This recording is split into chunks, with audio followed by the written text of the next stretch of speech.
안녕하세요. 문학, 인문학 리뷰 방송 리액추 진행을 맡은 배상민입니다. 오늘도 같이 리액추를 끌어갈 멤버들을 소개시켜 드리겠습니다. 먼저 사회비판가 박권일 선생님. 안녕하세요. 그 다음에 문학평론가 심진경 선생님. 안녕하세요. 네, 마지막으로 문학평론가 박인성 선생님. 네, 안녕하세요. 이번 리뷰는 스노우 크래시입니다. 이 책은 1991년 발간된 닐 스티븐슨의 SF 소설입니다. 발간된 지 이토록 오래된 소설을 왜 이제야 다루는지 의아하실 분도 계시는데 요즘 화두가 되고 있는 메타버스라는 개념이 바로 이 소설에서 출발을 했습니다. 어떤 의미에서 이 소설이 30년 후에 미래를 내다보고 있는지에 대해서 오늘 이야기를 한번 나눠보도록 하겠습니다. 그러면 먼저 20자평부터 시작하겠습니다. 먼저 이 소설을 추천한 박인성 선생님. 네.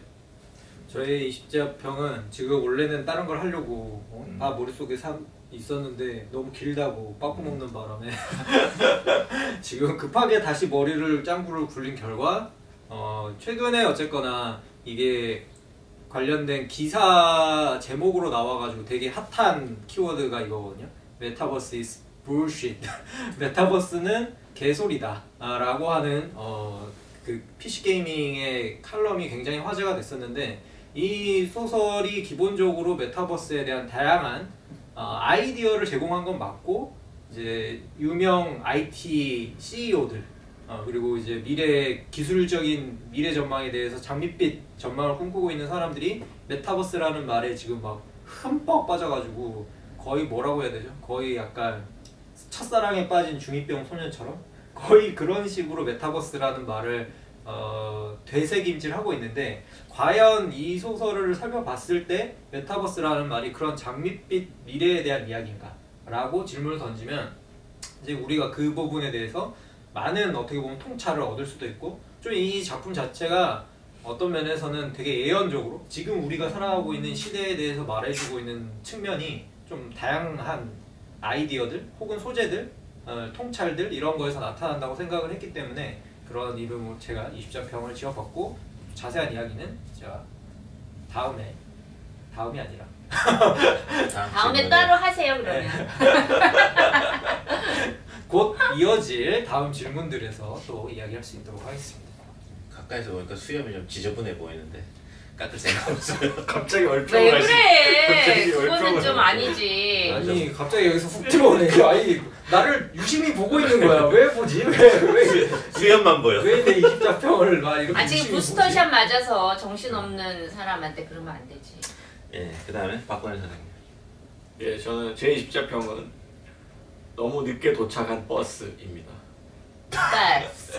메타버스. 메타버스. 얼마 전에 메타버스라고 발음하시는 분을 봤어요. 그래서 좀 신기하기도 하고 이걸 어떻게 버스로 읽으셨지라는 생각을 하면서 그렇게 생각하시는 분도 계시겠다라는 생각도 좀 들었습니다.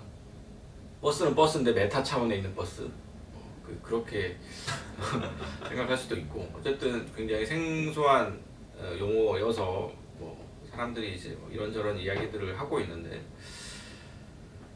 일단 저는 읽으면서 재밌기도 한 부분이 분명히 있긴 있었어요. 확실히 좀 선구적인 소설이기도 하고, 그런데 굉장히 많은 또 기시감도 느껴지고, 또 소설로서 굉장히 좀 캐릭터를 좀 만지는데 좀 이 작가가 약간 문제가 있다라는 생각이 들어요. 세계관을 만드는 데는 굉장히 재능이 있는데 그 세계관 속에 캐릭터들을 이제 넣어서 그 캐릭터들을 살아 숨쉬게 하는 데는 굉장히 좀 문제가 있다라는 생각이 들고요.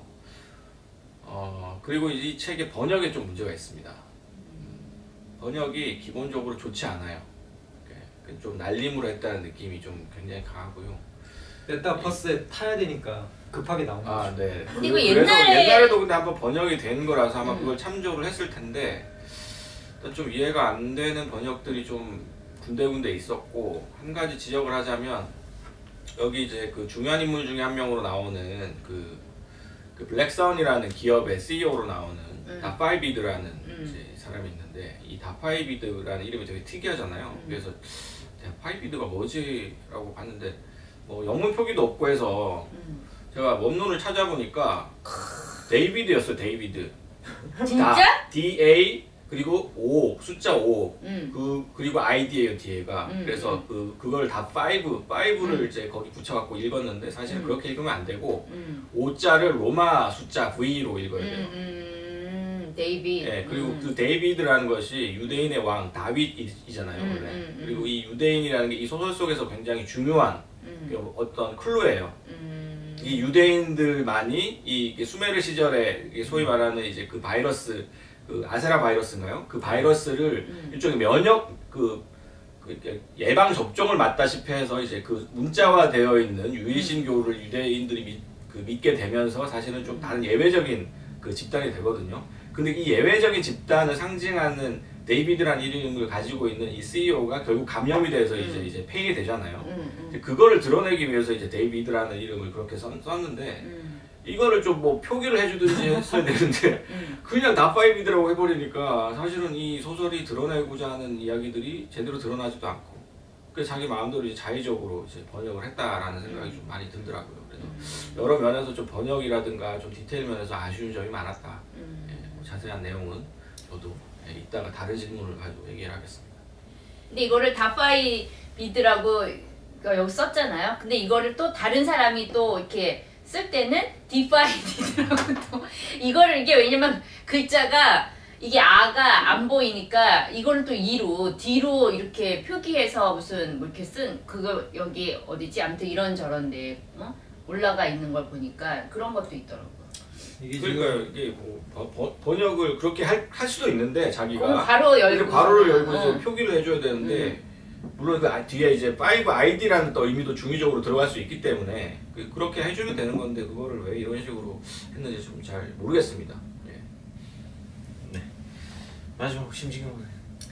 저는 이게 이제 보면은 뒤에 이 그냥 먼저 얘기할까요? 뭐 예언서로는 yes. 그러나 문학 작품으로는 이게 제 신개념 24편이네. 신개념 24편. 이거 음성 파일이 들어가줘야지. 그래서 아니 이게 여기서 앞에 무슨 타임지 선정 가장 뛰어난 영문 소설 100이라고 했잖아요.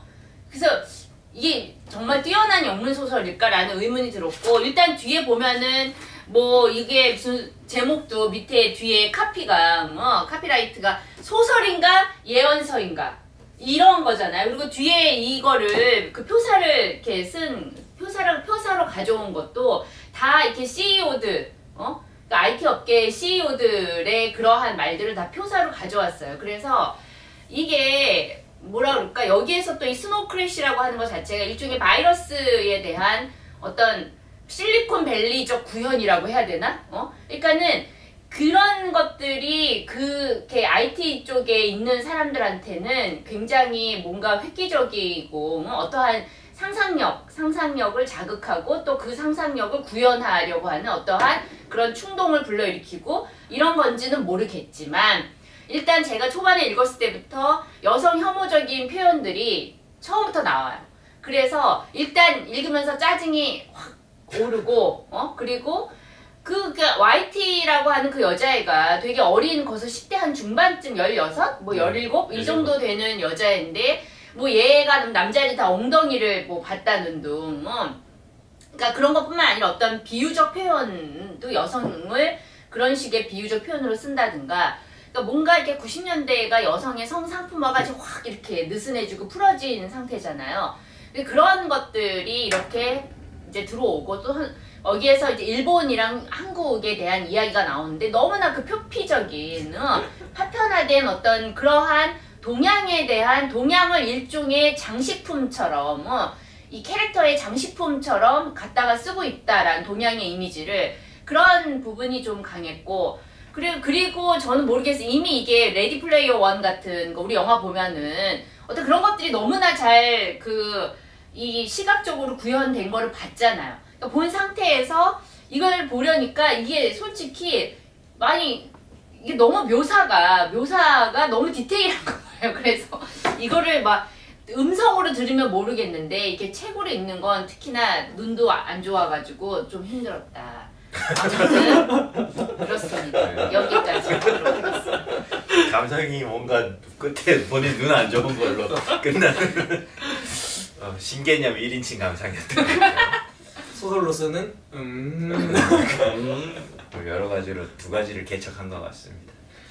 보니까 뭐 제 생각에는 긍정 한 30, 부정 한 70 정도 된 느낌인데 20자평 여기서 끝내는 걸로 하고요.